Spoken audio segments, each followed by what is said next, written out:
In this video, we will continue our discussion on VWAP. In the previous video, we talked about what is VWAP indicator, how to use VWAP on Fire's Web, and how to interpret the VWAP indicator. By the end of this video, you will know VWAP calculation, importance of VWAP, how to take trades using VWAP, and limitations of VWAP. VWAP is calculated as first, volume multiplied by price. Second, sum of volume price and sum of volume.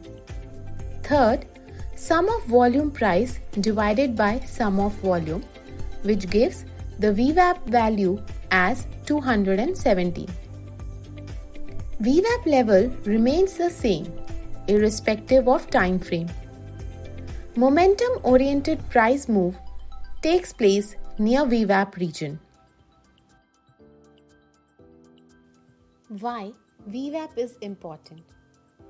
Large institutional and MFs use the VWAP indicator to move into or out of the stocks. Besides this, VWAP also helps in identify liquidity points. VWAP helps in measuring trading efficiency. After buying or selling a stock, one can compare the price to the VWAP value. A buy order executed below the VWAP is considered good because the stock was bought at a below average price.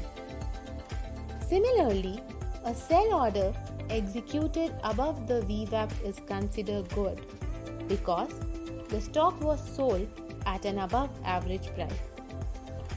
Support and resistance.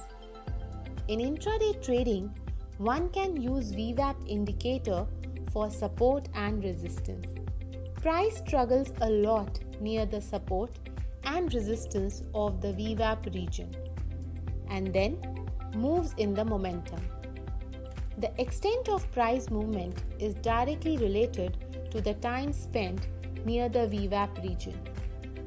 In intraday, always keep track of the price action in and around VWAP level. Risk and reward. VWAP is very useful to access risk and reward of trade. With VWAP as your reference, you get to know if you are underpaying or overpaying for your trade. This indicator helps from chasing the stock. How to trade VWAP indicator? Before entering into the trade, it's important to understand the broader underlying trend of the stock. VWAP can be used for two types of trades, breakout and pullbacks. Trading breakouts with VWAP. Look at the position of price against VWAP. Is it above or below? Candles with long tail and shadows along with key bullish and bearish patterns. Demand and supply. Trading pullbacks with VWAP. A pullback is where stock gives extended move upwards or downwards and makes a small movement in the opposite direction. Pullbacks are common price movement, especially in heavy trades.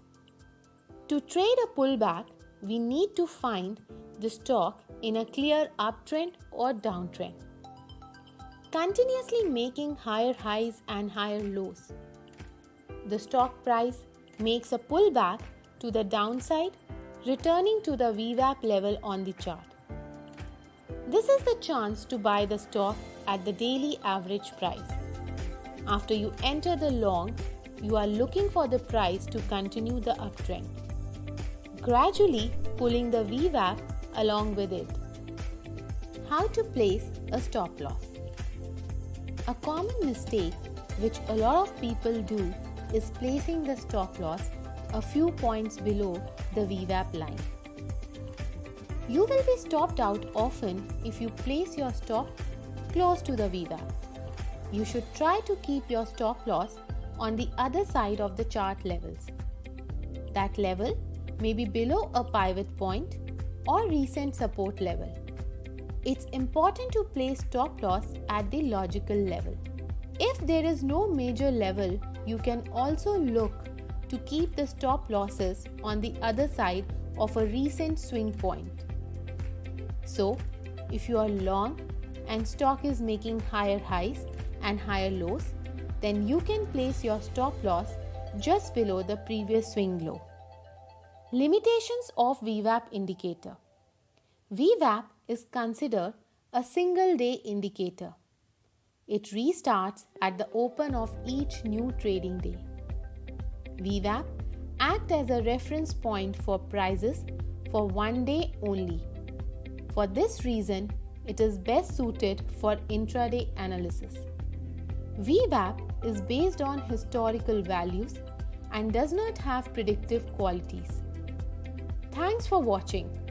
Hope this video was useful.